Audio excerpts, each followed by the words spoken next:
நீங்கள் பார்த்து கொண்டிருப்பது நியூஸ் 21 செய்திகள். தமிழ்நாடு செய்திகளை உடனுக்குடன் தெரிந்து கொள்ள நியூஸ் 21 செய்திகளை பாருங்கள். ராணிப்பேட்டை மாவட்டம் வாலாஜா ஒன்றியத்திற்குட்பட்ட பகுதிகளில் ரூபாய் 2 கோடியே 10 லட்சம் மதிப்பீட்டில் கட்டி முடிக்கப்பட்டுள்ள நியாய விலைக்கடை, சுகாதார நிலையம், கிராம செயலக அலுவலக கட்டிடம் ஆகியவற்றை அமைச்சர் துரைமுருகன் சிறப்பு விருந்தினராக பங்கேற்று கட்டிடங்களை ரிப்பன் வெட்டி திறந்து வைத்தார். இந்த நிகழ்ச்சியில் மாவட்ட ஆட்சித்தலைவர் சந்திரகலா தலைமையில் நடைபெற்றது. இதில் கைத்தறி மற்றும் தொழில்துறை அமைச்சர் ஆர். காந்தி, நாடாளுமன்ற உறுப்பினர் ஜெகத் ரட்சகன் ஆகியோர் பங்கேற்றனர். இந்த நிகழ்ச்சியில் பங்கேற்ற அமைச்சர் துரைமுருகன் பெண்களுக்கு பல்வேறு நலத்திட்டங்களை வழங்கினார். இந்த நிகழ்ச்சிக்கு திமுக நகர மற்றும் ஒன்றிய மாவட்ட நிர்வாகிகள் பங்கேற்றனர். நியூஸ் 21 செய்திகளுக்காக பாஸ்கர்.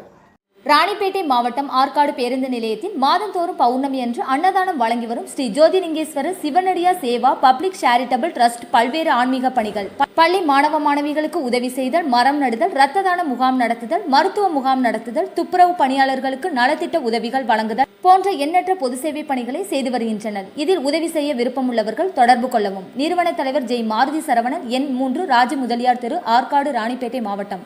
மேலும் விவரங்களுக்கு 9040459522 8098187924 என்ற எண்ணை தொடர்பு கொள்ளவும்.